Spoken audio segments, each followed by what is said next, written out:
ছাত্র উপদেষ্টাদের পদত্যাগ দাবি করেছে বিএনপি। তাদের অভিযোগ, এই উপদেষ্টারা নিরপেক্ষ নন, বরং একটি বিশেষ রাজনৈতিক দলকে প্রতিনিধিত্ব করছেন। তবে এই দাবিকে সম্পূর্ণ ভিত্তিহীন ও উদ্দেশ্য প্রণোদিত বলে উল্লেখ করেছেন জাতীয় নাগরিক পার্টি এনসিপির দক্ষিণ অঞ্চলের মুখ্য সংগঠক হাসনাত আবদুল্লাহ। তিনি স্পষ্ট করে বলেন, এই দুই উপদেষ্টা কোনো নির্দিষ্ট দলের নয়, বরং চলমান গণ অভ্যুত্থানের সার্বজনীন প্রতিনিধি হিসেবে দায়িত্ব পালন করছেন। তিনি বলেন, তাদেরকে দলীয় পরিচয়ে ট্যাগ করার প্রচেষ্টাকে আমরা তীব্রভাবে নিন্দা জানাই। তারা এনসিপি বা অন্য কোনো দলের প্রতিনিধি নন। তারা এই সরকারে জনগণের পক্ষ থেকে প্রতিনিধিত্ব করছেন। বক্তব্যে তিনি আরও বলেন, এই ধরনের বিভ্রান্তিকর প্রচার উপদেষ্টাদের সম্মানহানির চেষ্টা এবং এর মাধ্যমে আন্দোলনের সার্বজনীনতাকে প্রশ্নবিদ্ধ করা হচ্ছে।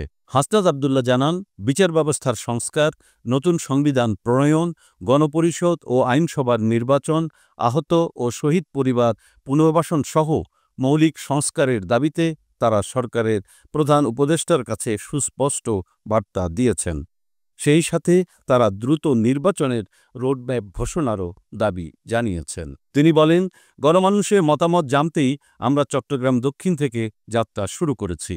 আমরা সারা বাংলাদেশ ঘুরে জনগণের ভাবনা জানব এবং নিজেদের পরিকল্পনা তুলে ধরব।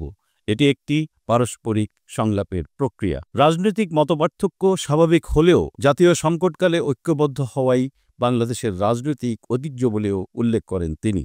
তার ভাষায়, জাতীয় সংকটে অতীতেও দেশের সব গণতান্ত্রিক ও ফ্যাসিবাদ বিরোধী শক্তি ঐক্যবদ্ধ হয়েছে, এবারও তার ব্যতিক্রম হবে না। তিনি আরও বলেন, দেশি বিদেশি ও অভ্যন্তরীণ সব ধরনের ষড়যন্ত্র মোকাবেলায় গণ আন্দোলন এবং প্রতিটি গণতান্ত্রিক রাজনৈতিক শক্তি ঐক্যবদ্ধভাবে কাজ করে যাচ্ছে। এনসিপিও সেই বৃহত্তর ঐক্যের অংশ হিসেবেই জনগণের পাশে থেকে কাজ করে যাবে বলে জানান তিনি।